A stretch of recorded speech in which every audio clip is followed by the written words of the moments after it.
And now I'm really pleased to introduce our speakers. Delia Ephron is a novelist, playwright, screenwriter, and essayist. She adopted her recent best-selling memoir, Left on 10th, A Second Chance at Life, as a play, which opened this year on Broadway at the James Earl Jones Theater. Her writing has been published in the New York Times, Vogue, and Vanity Fair. Amy Schwartz is the opinion and book editor of Moment magazine, who is co-presenting this program with us. I'm sorry I failed to mention that. Before joining Moment in 2011, she spent 17 years as an editorial writer and weekly op-ed columnist at the Washington Post, specializing in education, science, and the culture wars. And upstairs, we have Moment. Amy co-wrote When Taboos Like the Ones Against Anti-Semitism Vanish. Moment has a table upstairs in our events hall, and you can go pick up this amazing copy. It's also available online. Anyway, please welcome our speakers. Thank you very much.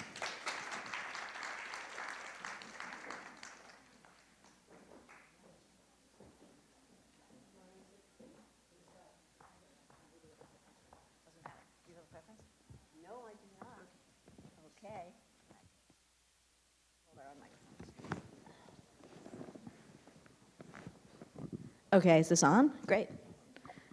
Welcome, everybody. Thanks for coming, and thank you, Delia, so much for agreeing to do this conversation. Thank you. Oh, I need to get my mic. I think you might be sitting on it. Oh, really? Yep. Yes, I am. Okay, can you hear me better? Yes.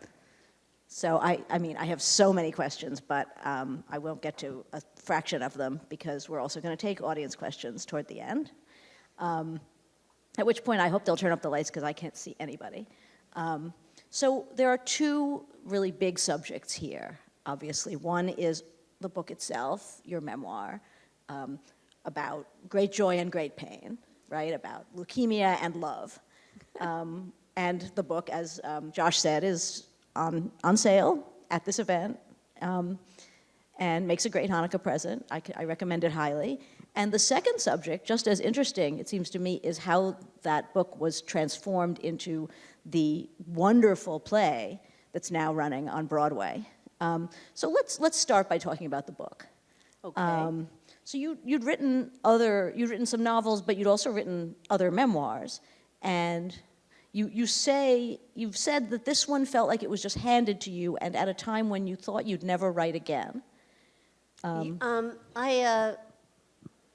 After I lost my husband and my internet crashed, and I wrote about it in the New York Times, I heard from Peter, and it was an extraordinary connection that we made. And shortly after that, I got diagnosed with a deadly leukemia, AML.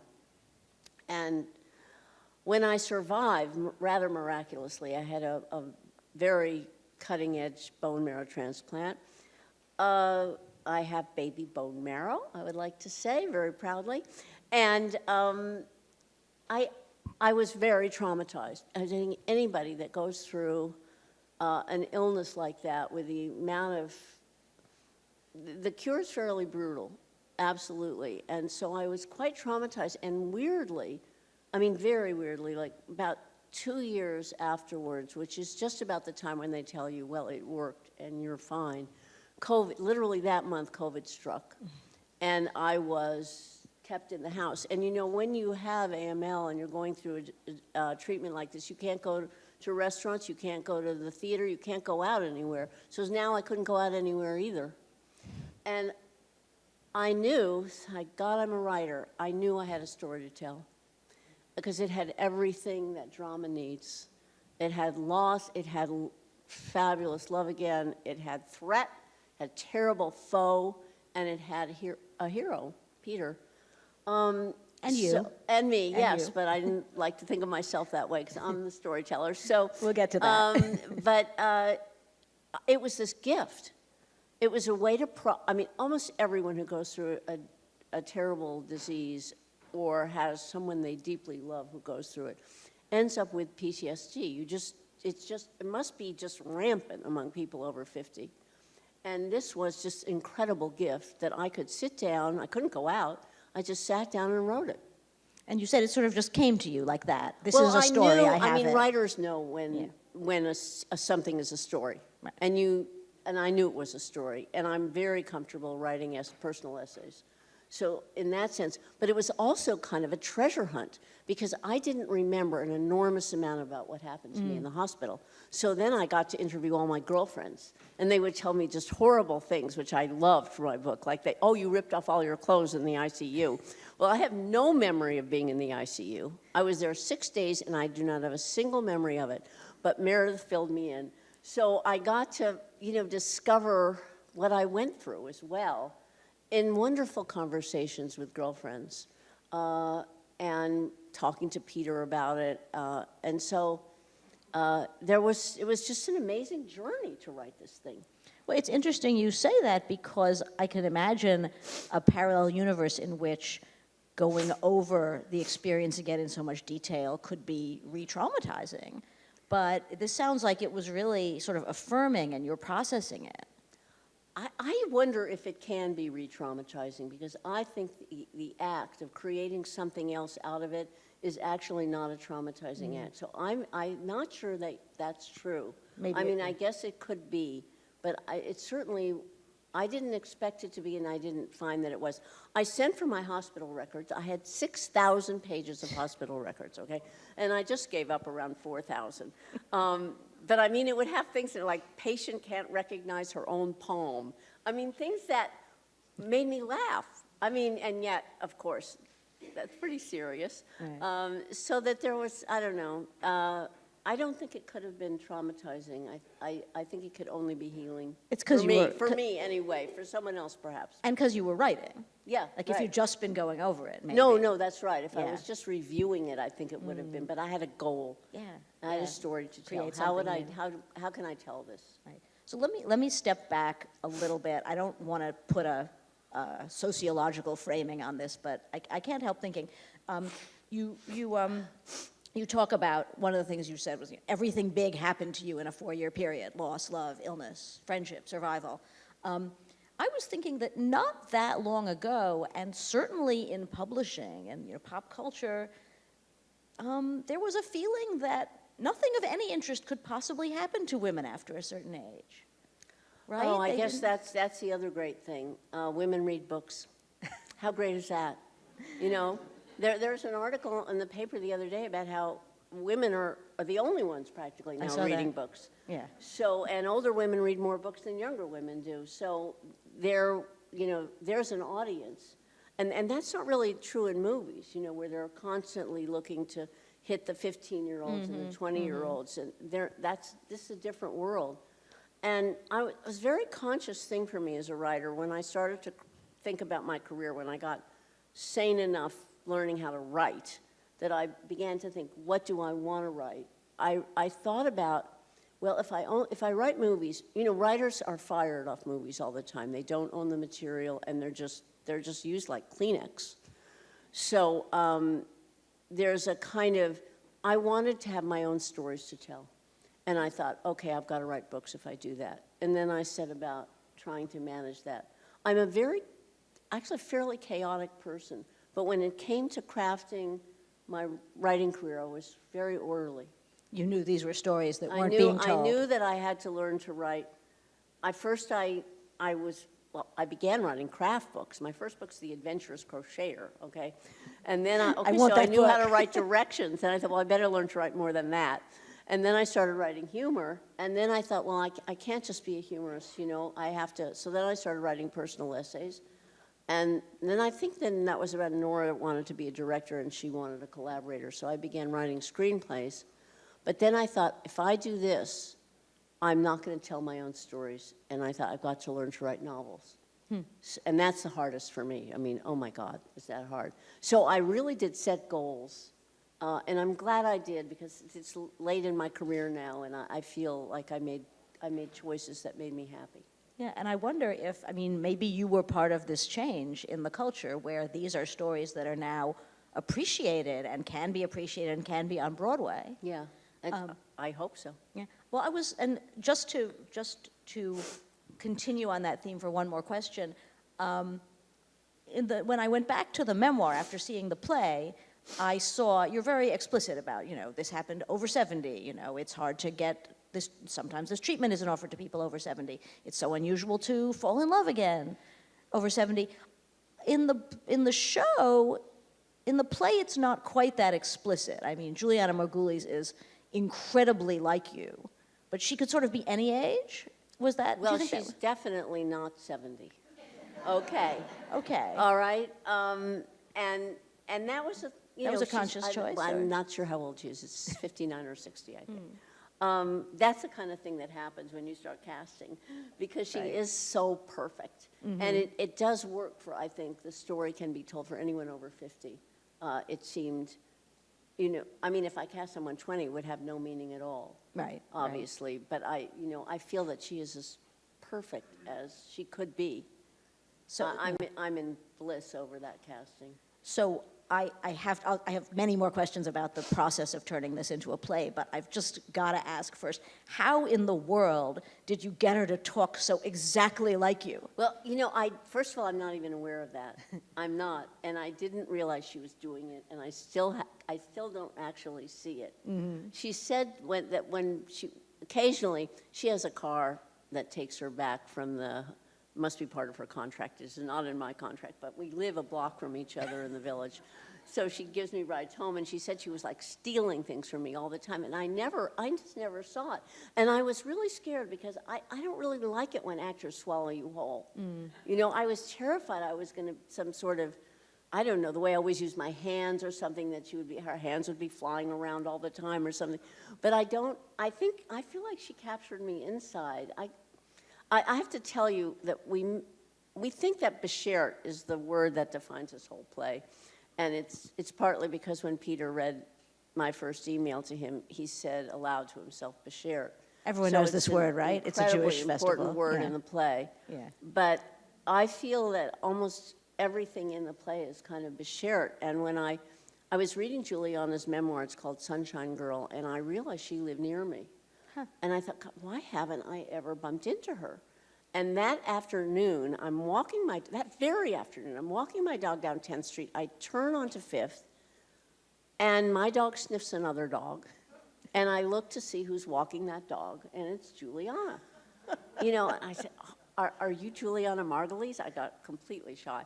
And she said, yes. And I said, well, I'm Delia Ephron. And I'd written a piece about The Good Wife. I was in love with The Good Wife, and I wrote a piece about it when something big happened in it, which I'm not going to mention because my husband's working his way through that series and doesn't know it, and he's in this audience. So in any event, I knew that she would know me, so we became I wouldn't say friends exactly, but friendly, very friendly. And then when I dropped my book off at her doorman, and she sent me the most fantastic chocolates I've ever tasted.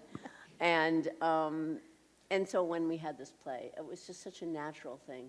Wow, that's remarkable. I think the answer to the question about voice, now that I think of it, is it's your authorial voice she's capturing so completely, which is also, of course, very distinctive. Right.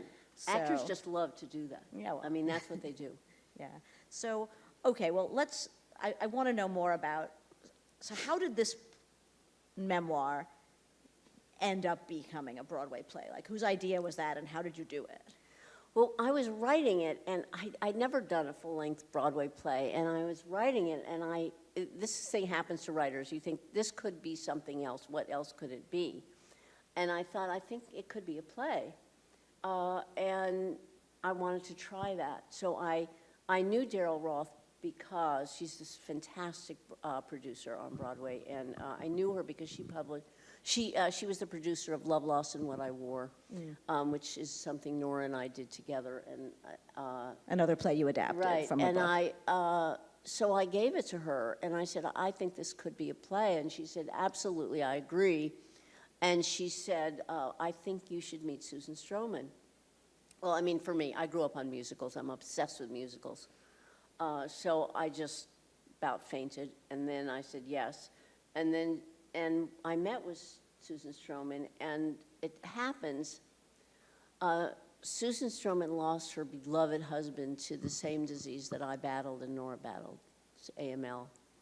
So it was a fit in so many magical ways. If somebody shares the truth, the same truth you do, a version of it anyway, it produces incredible, attachment. And it was just an instantly magical connection. Also, what I would say, Bashir. So, and for me, a fantasy that I would get to work with her. So how did it work? Did you write the actual play script, or did you work on it together? Well, first I thought it was going to, I started to think about what it could be. Okay, it can't be the most expensive show in the world, because that's not going to work, right? No one's going to want to produce a show that has 8 million actors in it. So then I thought, okay, maybe it's just one person, me, talking to the audience. Then I thought, no, it's a love story, so it has to be me and Peter talking to the audience. And then I just started to think about, I really did want my doctor in it. And then, of course, all my girlfriends, because this is a play about friendship and dogs. There are 2 dogs in this play, I just want to say that.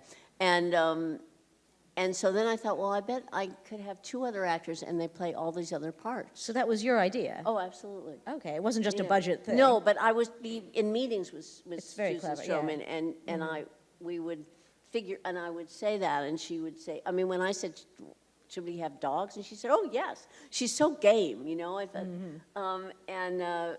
So I think, I'm trying to think, I don't know if when I met with her, I knew it would be 4 actors, but I think I did know that. And I knew what the beginning of the play was, and I knew what the end of it was. So that's another thing I wanted to ask you. I mean, this is almost a technical kind of structural question, but I know you've said before that when you're writing a screenplay, it's not the book, it's the movie. You have to find the movie that's in the book, and to do that, you have to leave the book behind.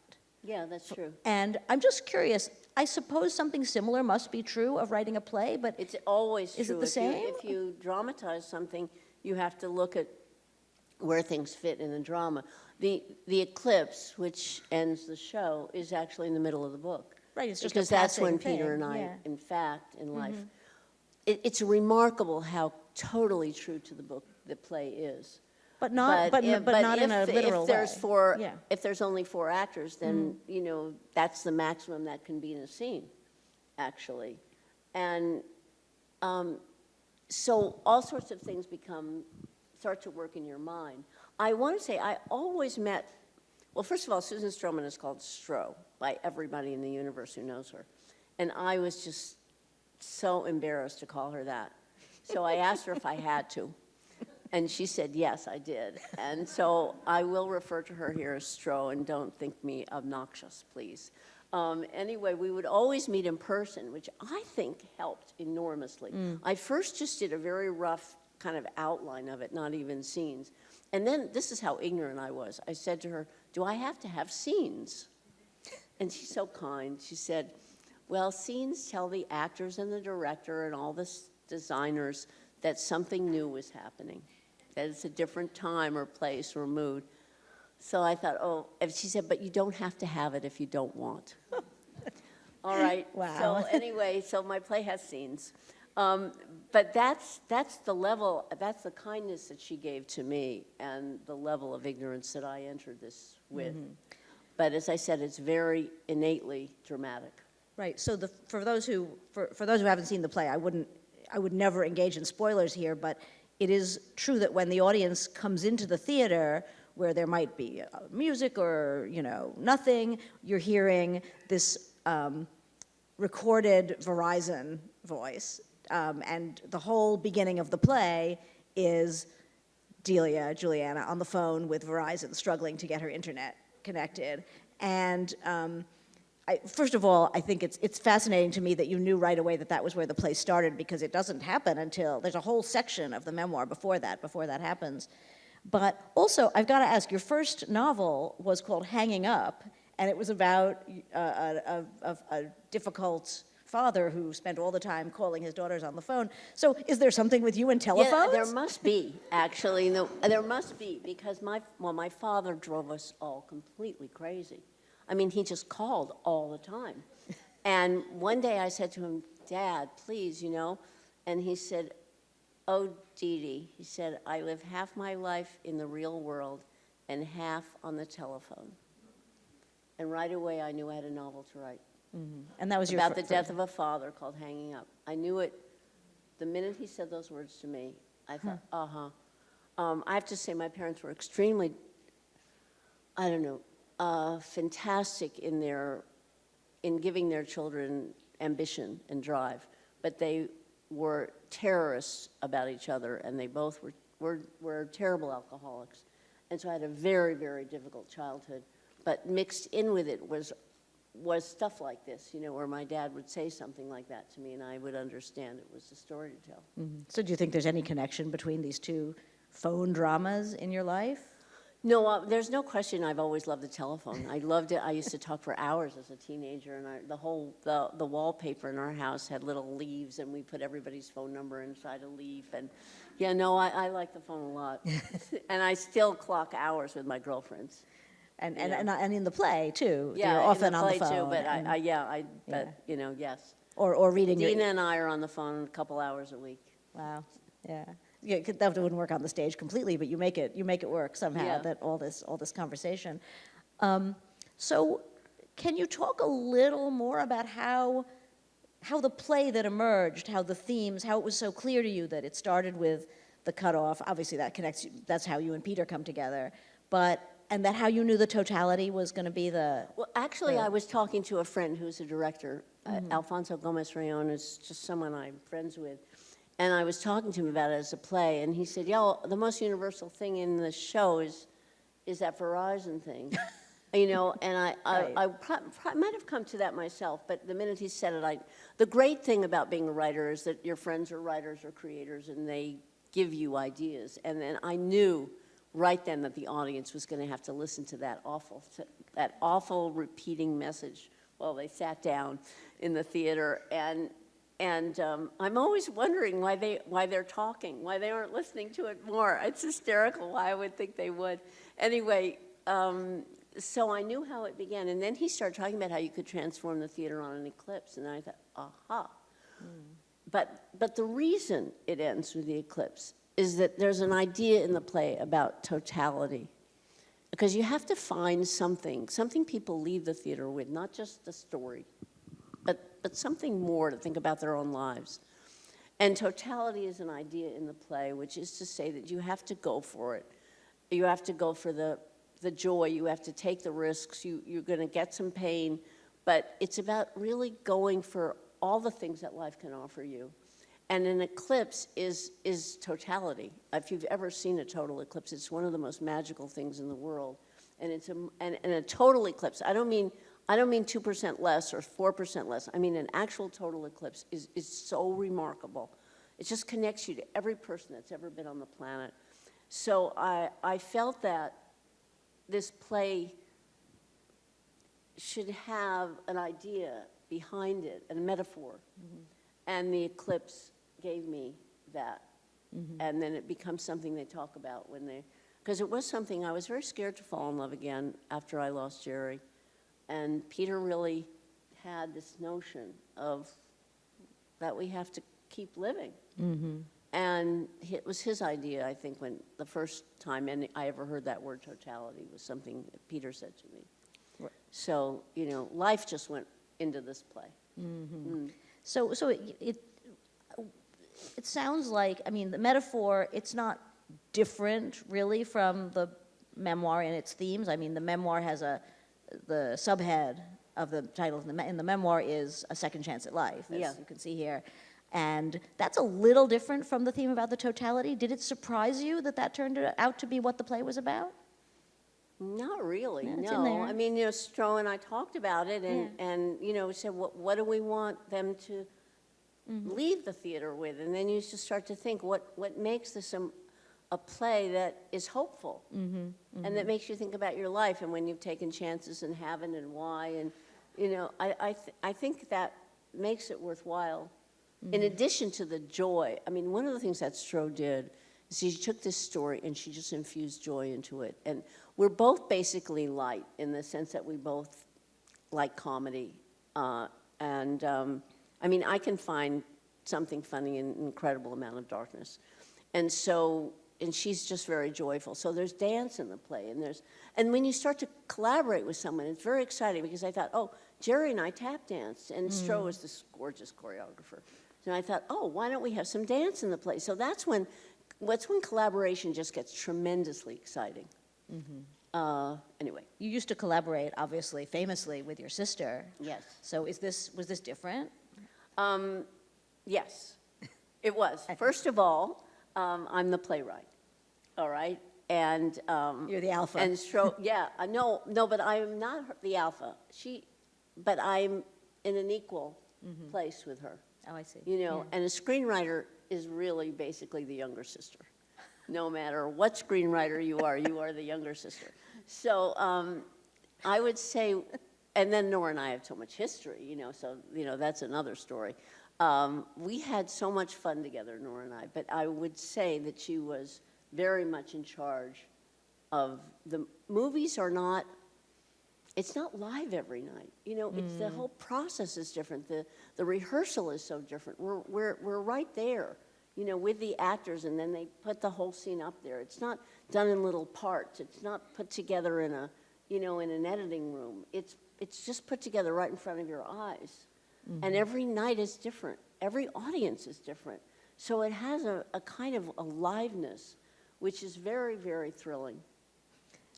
I remember I read you said somewhere that hearing actors read your words was as wonderful and magical as anything you can experience in life, hearing live actors read your words in the theater.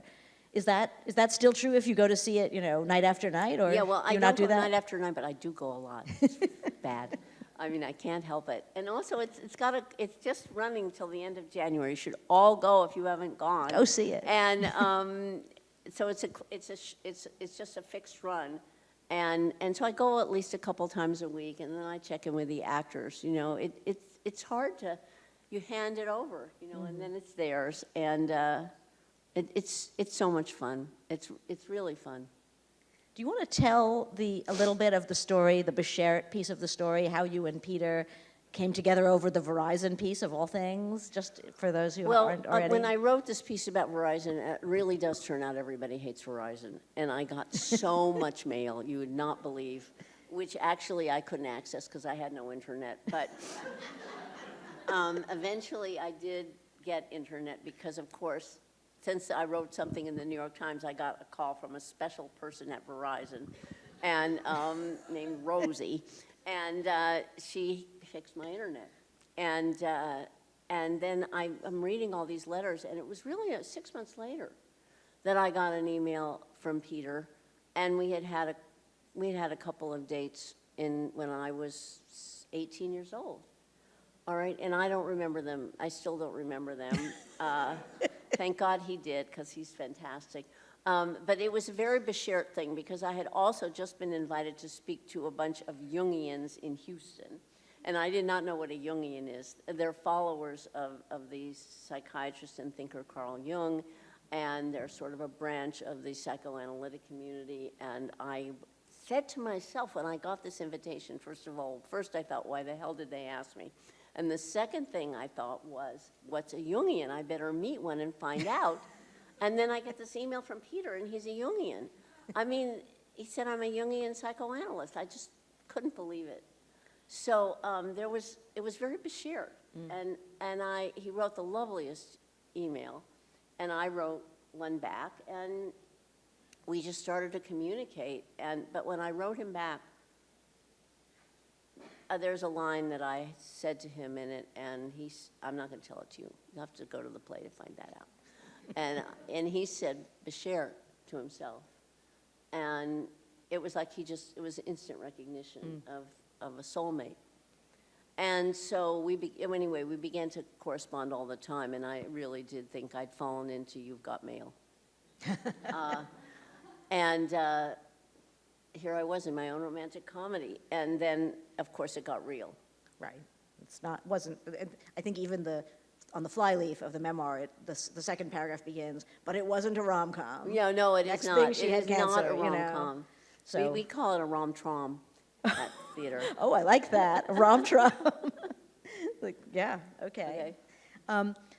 So one of the many sort of striking lines in the memoir is you say, apropos of your being very reluctant to know anything about the details of the illness. You know, you said you didn't want to know the blood counts, you didn't want to know what was happening, you wanted Peter to know them, and you just wanted to, you know, get through it. You say, when you're facing death, I think character is still destiny. And your character in the memoir emerges gradually as a really very striking person, you know, brave, but also able to, able to show a lot of vulnerability. And I'm wondering if that was something you already knew about yourself, or if it emerged from the experience. No, that is something I know about. I think that's been in my earlier work. There's a piece I wrote about my mother called Why I Can't Write Yes. About My Mother that's Yes. in my collection, Sister, Mother, Husband, Dog. That is really as personal as anything I've ever written. I know that's what I can do, so there wasn't, and I knew this had to be personal like that or it wouldn't be worthwhile. But I want to say something about the way I was as a patient. One of the things you find out when you get sick is who you are in another way. And you have to go with that. I mean, I understood things. For instance, I realized how different. I knew Nora and I were very different because she's so extroverted and I'm not extroverted. But she's a reporter. She needed to know everything. She researched everything about it. She traveled to experts all over. And me, no. I just picked Dr. Robos. I knew she was absolutely perfect for me. And then I told Peter, just tell everything to Peter. I mean, you have to do it the way you do it. It's just, you can't suddenly become someone else. Who you invite to take the trip with you, be very careful. Invite only those people that you know are going to comfort you and not make you anxious. And that means you may have to be ruthless. I've been just saying to a family member, I don't need you to be there, so-and-so will be there or something. But it's a journey, and you have to go with who you are when you take it. And you were different from her also in that you didn't keep it such a deep, dark secret. After No, a certain in fact, point. That was a big choice. I had to at the very beginning for reasons I cannot even remember right now, and it did not suit me at all. I could not go to lunch with girlfriends, my besties, and pretend that I hadn't been sick or that I wasn't having treatment or that I was married because they didn't know I'd been in the hospital. I got married in the hospital. So, I mean, secrets don't suit me. They just don't. But for my sister, she needed it to be, I can't explain why, I don't know her in the way that you never know someone inside and out, but and also if you're really famous, saying you're sick, you leave the house and someone tries to comfort you on a street corner, and that's a lot to handle. But Right. she saw herself as a very strong person, very, very strong. So while she knew all this stuff that I didn't know, she absolutely kept it to the smallest group. And I think back, how? Yeah. 6 years? That sounds horrible. It I mean, does, I feel but so you sorry know what? for her. Worse for her would have been to have been known to be Okay. sick. Yeah. And that's who she was. And that's one reason why we love her work. And we love how brave she was to be a director. I mean, do you think that's easy to be a woman director when she was? Not at all. So all that bravery suited her in her life. And this openness suited you in a different way. Yeah. Well, I'm not a director. I don't like to get up in front of a million people and boss them around. No, that doesn't suit me. Another thing I thought was interesting about the story was, if you think about care more generally, you'd been taking care of other people. You'd cared for her, and then suddenly you're being cared for. That's a big change. Well, Peter is so good at it. And he just never made me feel bad about it. I fell in love with a doctor. How lucky is that? For sure. You're always trying to find the luck in the middle of the worst. But there I was thinking I was lucky. Yeah. He was very good. He knew, he never showed any fear, even though he felt it, I think, at times. Well, you've described this book. I mean, it could be an illness narrative. It could be a variety of different stories. And you said basically it's a love story. Yeah. That's the form you felt you were writing in. Is that true of the play as well, or is the play? Oh, absolutely. The play's a love story. But it's also about this idea of totality. It's about the idea of dealing with everything, things that get thrown at you and finding joy. It's about friendship. It's about dogs. Dogs. I love dogs, I got to tell you. Those dogs in the play are very, They are very, very, cute. very, very cute. Are they like heavily sedated to be on stage? No. There's this fantastic man named Bill Berlione who's kind of the dog person of Broadway. He did the dogs in Annie. He's got 2 dogs in Gypsy now. And he has always rescued dogs, he finds. And I wrote 2 dogs, and he brought Dulcie and Charlie. Dulcie's this beautiful little white dog, and Charlie's this gorgeous black and white mix. And Dulcie had been in a puppy mill for 5 years. Her feet had never touched ground. Can you imagine how awful that is? So the first night of the show, she did not want to go on stage. I mean, really, going from a puppy mill to Broadway does not sound like my idea of a life for a dog. Anyway, so now we have Nessa Ray instead of Dulcie. Nessa Ray is very happy living with this wonderful family in New Jersey because Bill always places his dogs so gorgeously. And Nessa Ray has toured the country in Wicked. So she's a pro. And Charlie's divine. And Charlie was found on the streets. You know, I mean, really. Wow. He finds dogs, he rescues them, he turns them into movie stars, and then or theater stars, and then he finds them homes. There's a book in there somewhere, too. Oh, he's written one. It's wonderful. I'm in the middle of it right now. All right, I have to ask you, I don't have to ask you a Jewish question, but I can't resist since this is the occasion. You have a very funny bit in a previous memoir about going on I think from 2013, about going on the Jewish Book Council circuit, where you have to audition and then 600 writers are bidding for the attention of these things. Anyway, and you get all these offers to go speak at Jewish events, and you keep asking yourself, am I Jewish enough? And that's, I think, the name of the essay. And I'm curious, if with all this that's happened, are you at any different of a point in your life with those questions? Did this make you more spiritual or differently spiritual?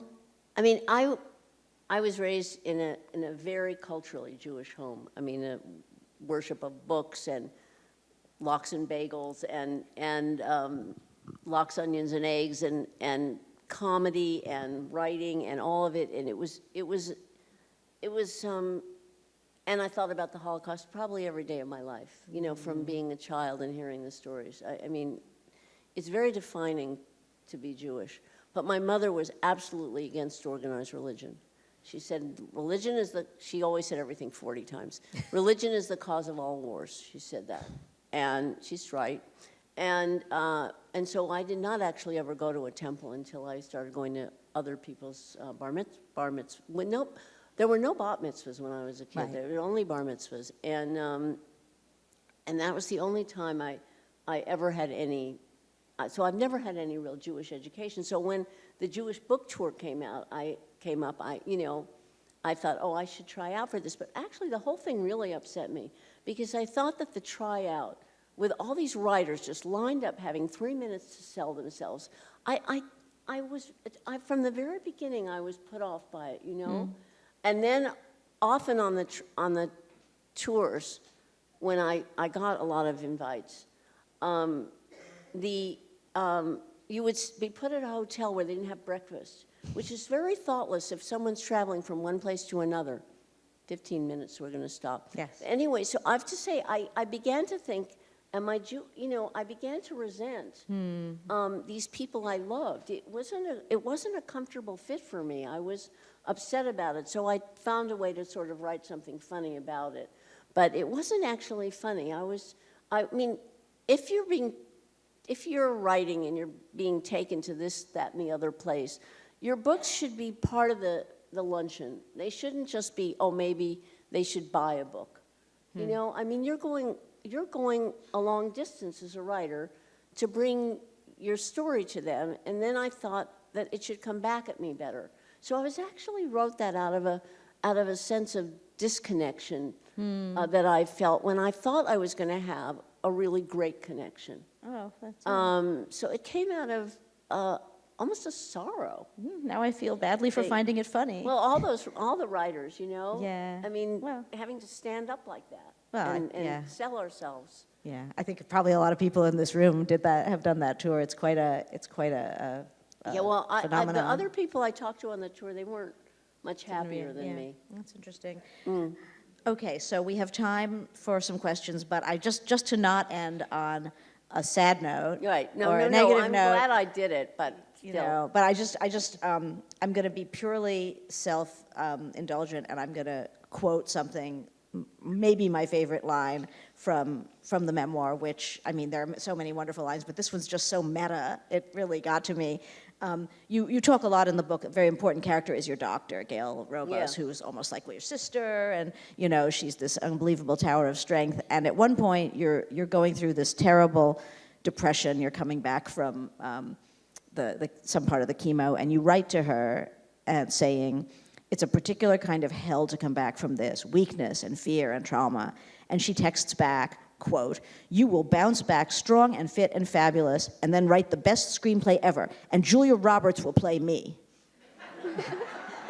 I know, you know, one of the great things about Robos, almost everything she says is quotable. And I knew it almost from the first time I met her. She's an irresistible person. But also it shows she really gets you. Yeah, right? yeah, That's totally. who you are. Yeah, So I you're think not she just gets another all patient. her patients Yeah. because many of them go to the show and many of them come up to me afterwards. And, I loved her too. I got a letter saying that I hadn't given her the right shoes. That's on that level. She dresses great. Oh, that's funny. All right, so thank you so much. And on that note, maybe we'll take some audience questions. We'll have to have house lights, because I can't.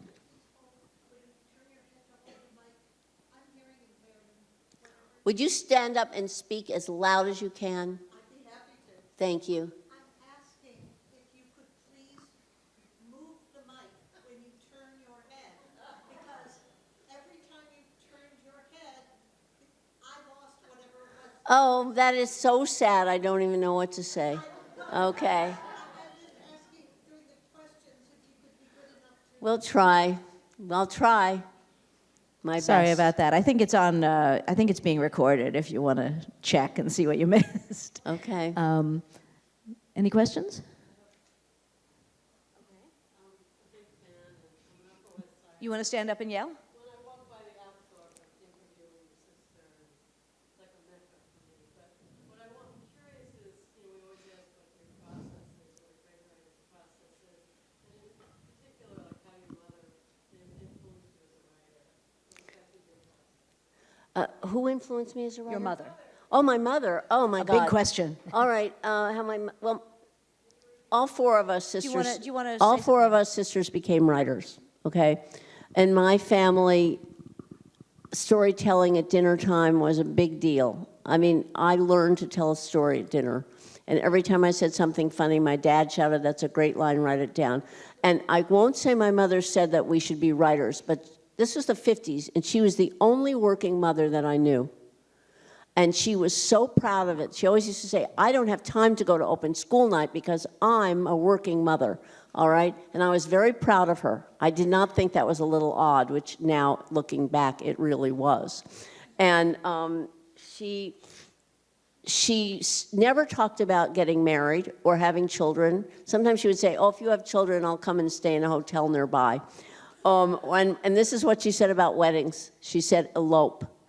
So, but when it came to having a career, you will leave Los Angeles, which she thought was a ridiculous place, and move to New York, and you will, she didn't say become a writer, but that was the message. That was the message, that anything less wasn't gonna, I can't even, it's this unspoken things, but that you got the message anyway. I mean, my father always saying to me, that's a great title, write it down. I knew, this thing I did. I was invited to speak at a panel on teenage marriage, and I was 17 and knew nothing about teenage marriage. And my journalism teacher said, if you don't know something, quote a source. So I quoted myself and said, since I suffered the effects of an unsuccessful teenage marriage, I feel qualified to say, and then I just blabbed, right? So Wow. the newspaper arrives at the house, my picture's on the front page, and it says, Delia Ephron, 17-year-old senior from Beverly Hills High School, tried marriage and found it unsuccessful.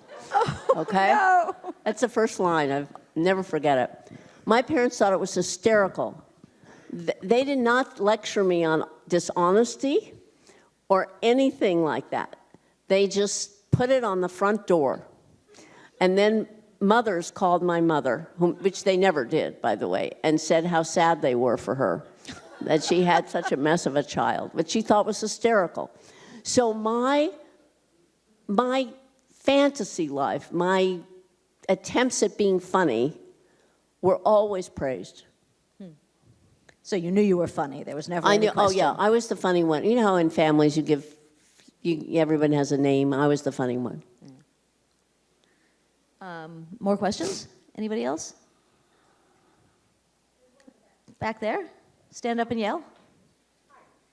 From the beginning when the play first opened until now as it's run through a number of weeks, have there been any changes? Are any kinds of, any changes in the adaptation? What happens with a play, which I did not realize until I got involved with this one, is that you open it, and for the first 2 weeks, you do changes all the time. You go to the play, every performance, you see what works, what doesn't work, what you want to fix, and then you make changes, and then you freeze it. And you freeze it like the day before the critics start to come. So you have like live, tryouts really. And there are definitely changes. We dropped scenes that weren't working, jokes that weren't working, made other things better. That was the most scary time for me because I don't have the greatest stamina in the world. Though I'd go to the play at night and I'd get home and then Stro would say 8 o'clock we'll have a call, and oh my God, I got to get up at 7. And then I got to write in the morning. I was scared about it, but it worked out really well. It really helps because you've got a live audience and then you got to listen to them. Well, you said something interesting, that every night is different. Every audience is different. Yeah, you can almost feel it, the energy in the theater before a show starts. Oh, they're going to laugh. Oh, they're not going to laugh. Or, you can get it. It's so much fun. Do you think it has to do with their backstories with Verizon and medical care? What? Do you think it has to do with the experiences they've had with, Verizon or even medical care? How open they are to because we've all, but no, maybe. More questions?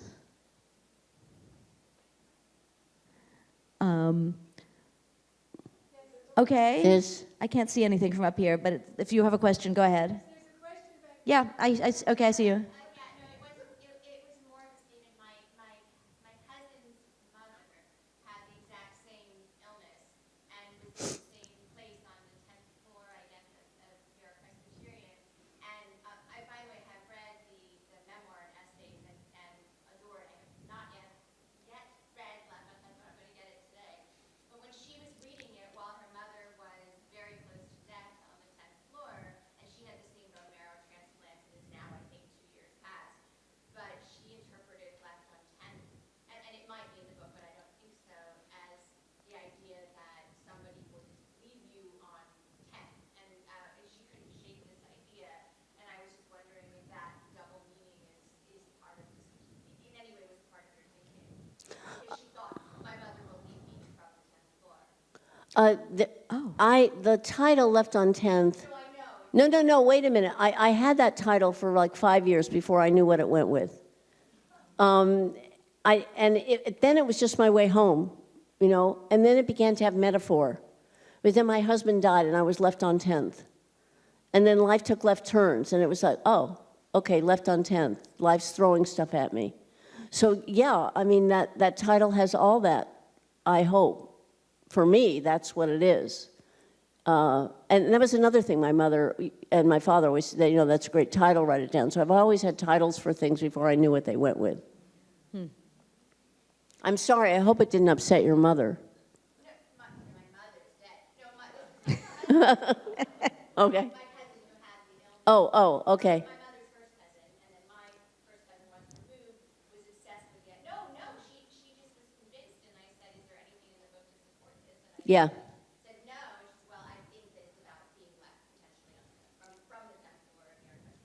Mm-hmm. I just thought that was an interesting thing to share. If it wasn't one of the second floors that are at the end of your mind. Sounds like you weren't actually on the 10th floor. I don't recall you being on the 10th floor in the book of the hospital.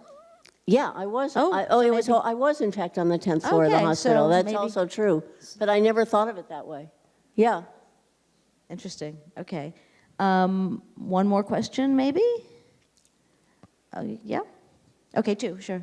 I'm sorry, I was a few minutes late, but is the play possibly going to be a movie or a series? Well, it's been bought for film, and will it be made? You have no idea how crazy that business is. I didn't even think about it. I have no idea. I wrote a very nice draft for them.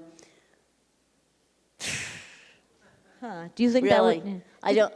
I've learned that's a place where you don't have dreams. When you envision it as a movie, would it be a lot different? Well, not a lot different. I mean, the plot is the same, but yeah, there's different things. That Peter's kids are in it, for instance, and yeah. Well, yeah. I mean, a play can be is more eccentric than a film. A film has to be more real. I mean, it can't be 4 characters playing. You know, it just can't be. It can't break into. There's these wonderful musical moments in the play, and I put a little bit into the screenplay, but not the way Stroh manages that magic. Interesting, yeah. There was one more, right? Yes, please. What's the next thing you're working on? Oh, that is such a mean question.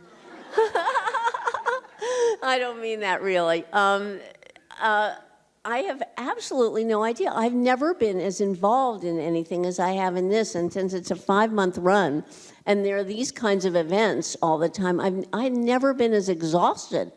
And so I don't actually know what I'm doing next, and I've started to worry about it, because I'm really happiest when I'm working. Yeah. Well, we can leave you, if anything, with the evidence that people want more. They always want more of you. Thank you. So- Appreciate that. Okay. Thank you.